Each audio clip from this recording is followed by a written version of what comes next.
আব্বা চলো বাড়ি যাবেন দেখি। যে চাইলাম আব্বা তোমরা থাকো আমি একদম আচ্ছা ঠিক আছে ঠিক আছে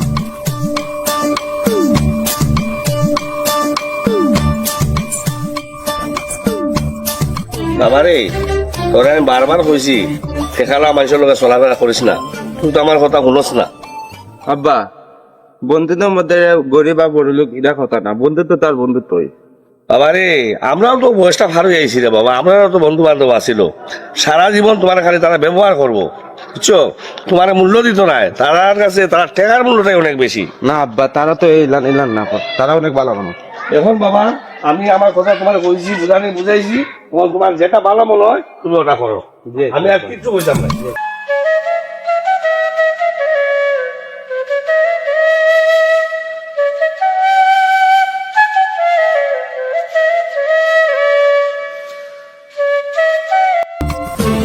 কিতা আব্বা আর বাইক কেন পুরা নিয়ে গেছে, কেন ভাল লাগে না চালাইতে, নতুন বাইক আইছিল ওগুলো একটা কিনতাম। ঠিক আছে ইখান তো তুমি আমার খোয়া লাগেনি, তুমি যাও শোরুমও, তোমার যেটা ভালো লাগে ওটা লইয়াও গিয়া যাও। তাই আমি যাইলাম কি এখন? আচ্ছা যাও।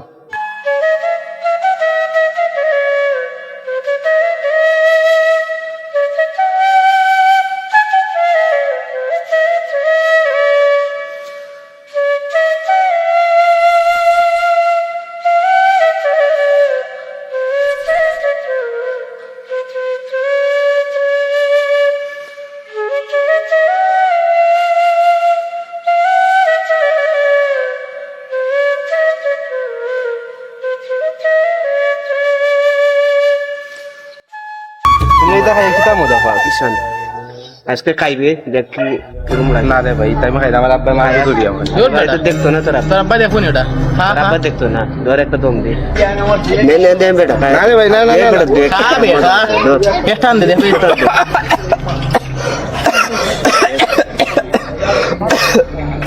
বুঝছি এলা হইতো না, আর কা টান না দিলে তুই মজা পাইতি না, আর কা টান দিয়ে মজা পাইবি।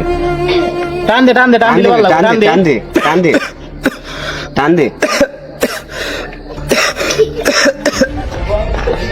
না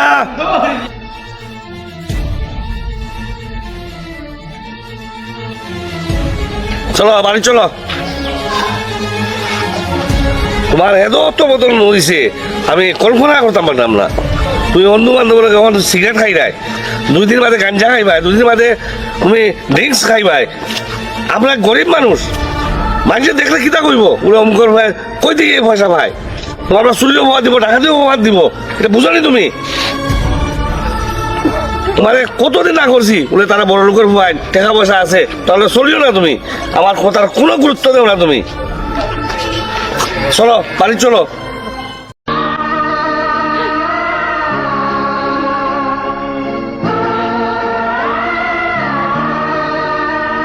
আব্বা তোমার একটা কথা হইতাছিলাম।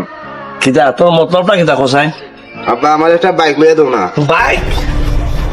ছোটবেলা তোর আম্মায় তোরে আমার ফুলো দিয়া মরি গেল গিয়া, তোরে কিভাবে যে মানুষ হলাম আমি একমাত্র আমি জানি, এই জিনিসটা তোরে আমি বুঝতে দেই না। আর তুই এই তারা ফাল্লায় পড়িয়া আজকে তোর বাইকর শখ আমার কাছে কই দিয়ে, আমি জানি এর আগেই তোরে কইছি বাবা রে, আমরা গরিব মানুষ, তার মেয়ে চলা যাইস না, আমরা পারতাম নাই, কিন্তু সেই ঘুরি ফিরি তুই আজকে আবার এই বাইকের গানটা আমার কাছে গাইলে। বাইক কিনে দেওয়ার ক্ষমতা কি আমার আসেনি? তুই নিজে দেখোস না? হইছে আমি তো জানতাম তুমি আমার বন্ধু তো 200 খন দেখাইবা। আমরা গরিব হয়েছি দেখে আমাকে তো 7 লাখ নাইনি, একটা বাইক কিনা দিতে পারতা না আমারে, কিন্তু আমি জানি সবার বাবা লাগাটা তুমি হইতে পারতা না, তো আমরা একটা বাইক দিতে পারছো না তুমি আমারে।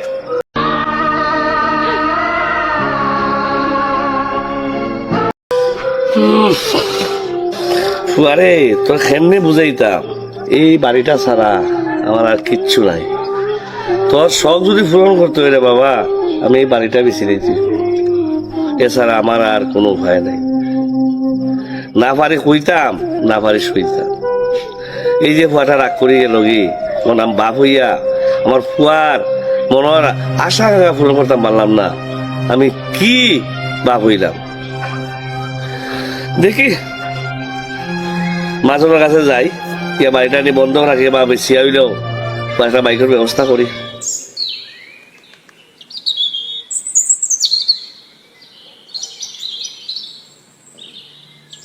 আয় মুন্না আরা কই যাস জাহান নামও যাই। আজ দুদিন ধরে ভাত খালে না, ভাত খাই যাস না কেন? ভাত হলে অত কুসা কিতার লাগে? স্বপ্ন পূরণ না করিয়া যদি মানুষ বাঁচতে পারে, তা ভাত না খাইও মানুষ বাঁচতে পারবো। তোমার ভাত তুমি খাও। বাবা রে, ভাত হলে রাগ করিস না রে বাবা। আজ দুদিন ধরে ভাত খাই না রে বাবা, ভাত খাইয়া যা রে বাবা।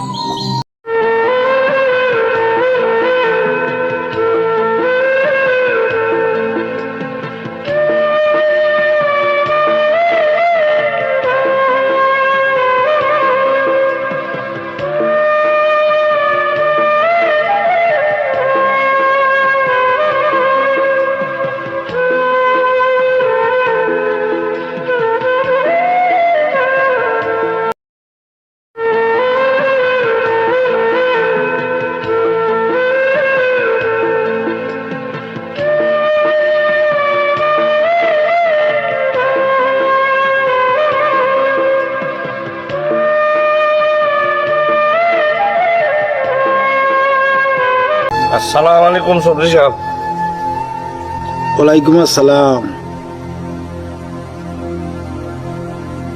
আমরা বাড়িতে গেছিলাম তো ভাই আপনারে না ভাইয়া আইতাম আমার সঙ্গে ফুয়ার লগে দেখা হয়েছে। ফুয়ার আব্বা তো বাগান বাড়ি গেছে, ও আইলাম খুঁজিয়া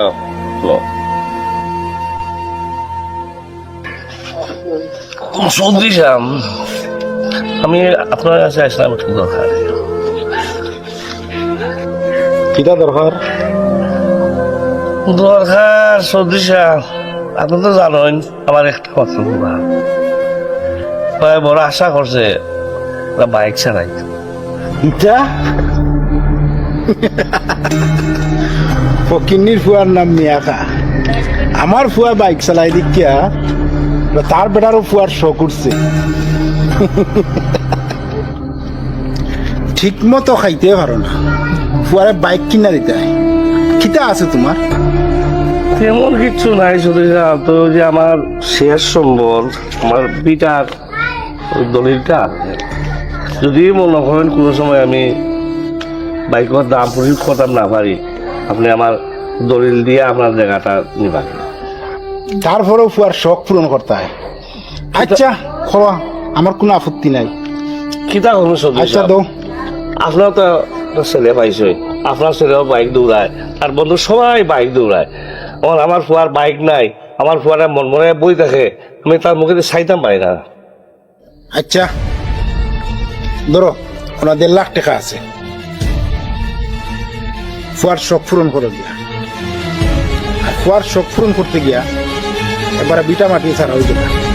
ইকান ভুলি যাইও না, ইকান তোমার বাপ দাদার বিটা মাটি আছে।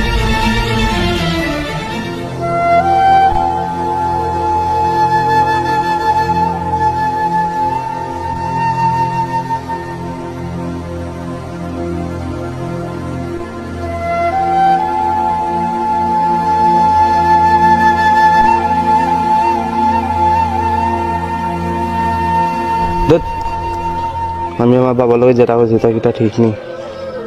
আমার বাবার আমি অনেক কষ্ট দিচ্ছি। আমি খাই না দিকে আমার বাবাও খান না, এটা একদম করা ঠিক হয়েছে না আমার।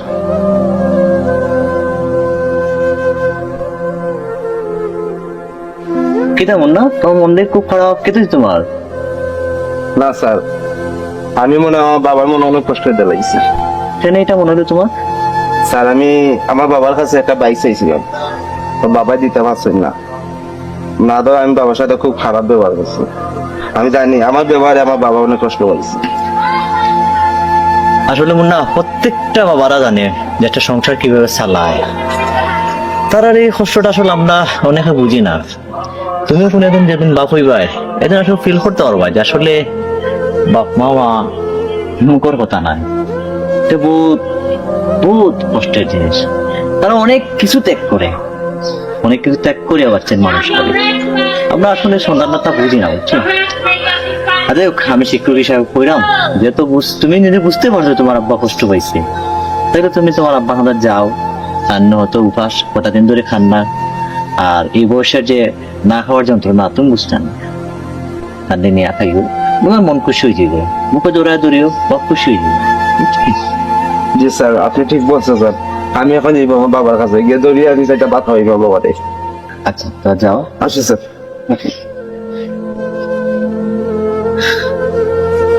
হায় রে সন্তান, যে সন্তানের লাগে মানুষ মা বাবায় লাইফ নষ্ট করিলায়, এই সন্তান কিছু বুঝেন। সন্তানের দোষ নাই, আসলে সমাজের সাথে তাল মিলে চলতে গিয়া অনেক কিছু আড়ালে পড়ে যায়, চকুত পড়ে।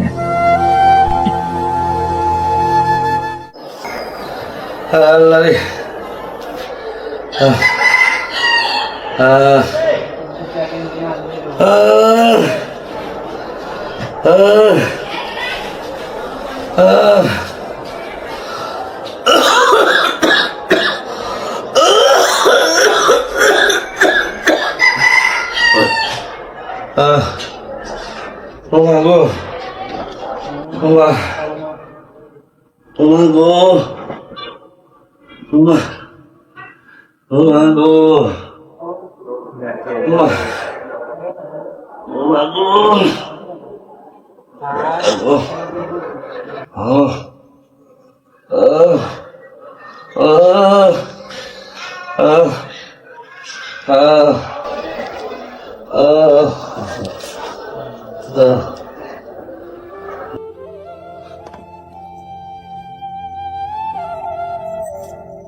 আব্বা, জানি আমি তোমার অনেক কষ্ট দিছি, বন্ধুদের সাথে তাল মিলাইতে গিয়া বাইকের কথা কইছি। তুমি খুব কষ্ট পাইছো আব্বা, ওকে আমি বুঝছি।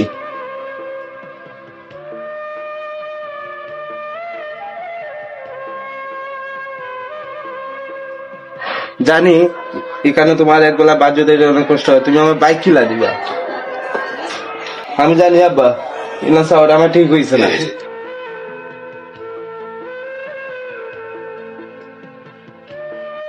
আচ্ছা আমার ভুল হয়ে গেছে, তুমি আমার মাফ করে দিলাও।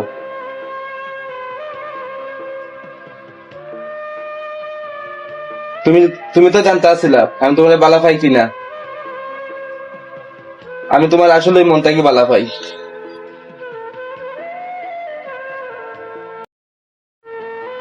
আচ্ছা এখন তো উঠো, ভাত খাই এক লগে। না এখন রাগ করে বই থাকবা। আব্বা, আব্বা, আব্বা, আব্বা, আব্বা, আব্বা। তোমার গায়ে হাত না রেখে ঘুম হতো না আমার। তোমায় দেখে তুমি আমারে একলা উড়িয়া গেল কি গো? সব আঘাত তোমার গায়ে তোমারে কার কাছে তুমি রাইখা গেছো? ঘুম হতো না আমার। এই দুনিয়া তো বাবা ভাই বোন সবই তুমি আমার। তোমার হতো সব আধার। আজ আমার ঘরে একলা উড়িয়া গেল কি? গুরু তোমার কাছে আমার তো সহ্য করতে আমি আর কার লগে কি বলবো আব্বা? অভিমান আমার দেখে তো না আমার। তোমায় হৃদয় থেকে দূর হতো সব আধার। তখন আমি গীতা করতাম, দেখি আমার বন্ধু বান্ধবের কাছে যায়, সেগুলো কিছু হেল্প করতে পারিনি আমারে। আব্বা তো দাফন কাপড়ের ব্যবস্থা করা লাগতো। আই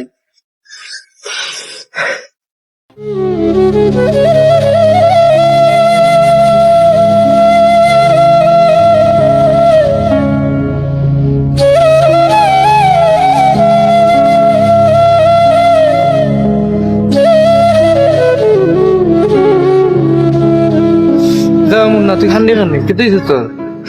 হ্যাঁ বন্ধু রে, আমার বাবা নাই। সবার মা বাপ তো আর সারা জীবন বাঁচে থাকে না বন্ধু।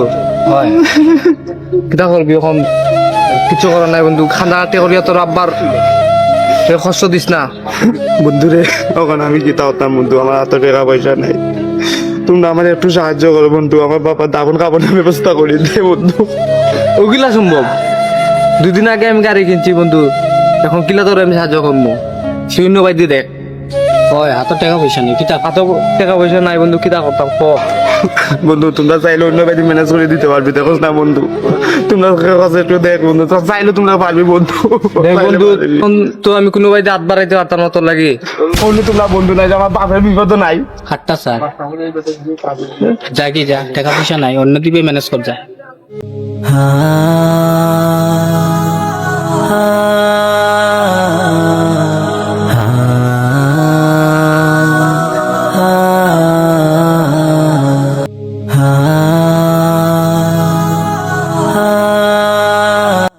ভাই দাঁড়াও আমার কি হয়েছে ভাই আপনি কান্দেন না আপনার কি হয়েছে দেখলাম কান্দে কান্দে এটা কি হয়েছে ভাই আমার বোকা ভাই আজকে আমার বাবা মারা গেছে আমার বন্ধু বান্ধবের কাছে আমি গেছিলাম তারা আমার হেল্প করছে না বরং তারা আমার অপমান করে তারাই দিছে আচ্ছা ভাই ঠিক আছে কান্দিও না ভাই কিতা কর ভাই কিছু করার নাই তারা দেখছে না তো কি হয়েছে আল্লাহ হয়তো আমার ফেরেস্তা হিসাবে তোমার পাঠাইছে তোমার কাছে পাঠাইছে তোমার যা সমস্যা হয় আমি দেখে নিব তুমি টেনশন করিও না ভাই আমি তোমার তো চিনি না জানি না ভাই তুমি মতো করে হেল্প করবো ভাই আমার আচ্ছা এটা সমস্যা নাই এটা কিছু নাই তুমি এই টেনশন করো কেন আল্লাহ হয়তো আমারে পাঠাইছেন তোমার দ্বারা মানুষ হিসাবে তো মানুষের কর্তব্য ভাই আমি বুঝছো? তোমার এই ঋণ আছে আচ্ছা ঋণ শেষ করা লাগবে না তোমার যেটুকু লাগে আমি করিয়া দিব না তোমার গায়ে হাত না রেখে ঘুম হতো না আমার তোমায় দেখে হৃদয় থেকে দূর হতো সব আধার তোমার গায়ে হাত না রেখে ঘুম হতো না আমার তোমায় দেখে হৃদয় থেকে দূর হতো সব আধার তুমি আমার প্রথম গুরু তোমার কাছে দীক্ষা শুরু তুমি ছাড়া বুঝতো না কেউ মান অভিমান আমার তোমার গায়ে হাত না রেখে ঘুম হতো না আমার তোমায় দেখে হৃদয় থেকে দূর হতো সব আধার আমায় নিয়ে আমার বাবার স্বপ্ন ছিল বড় বলেছিলেন জীবনটাকে ফুলের মতন গড় আমায় নিয়ে আমার বাবার স্বপ্ন ছিল বড় বলেছিলেন জীবনটাকে ফুলের মতন গড় বাবা তোমার স্পর্শ আমায় করলো মানুষ এই জামানায় বাবা তোমার স্পর্শ আমায় করলো মানুষ এই জামানায় এখন আমার দিন কেটে যায় অভাব শুধু তোমার গায়ে হাত না রেখে ঘুম হতো না আমার বাবা মুন্না তুমি আমার কাছে একটা বাইক দাবি করছিলে আজকে আমার ভিটামাটি সব বেচিয়া তোমার বাইকের টাকা জোগাড় করছি আজ কয়দিন থাকি তুমি আমার লগে কথা কও না এর লাগি টাকাটা তোমারে দিতাম পারছি না আমার শরীরটা ভালো না জানি না তোমারে শেষ দেখাটা দেখতাম পারবো কিনা যদি দেখা না হয় তাইলে এই টাকা দিয়া তোমার স্বপ্নের বাইক কিনিও বাবা তুমি কি আমার আমি তো বাইক চাইছিলাম আমি তোমার দেখলাম তুমি কে লাগে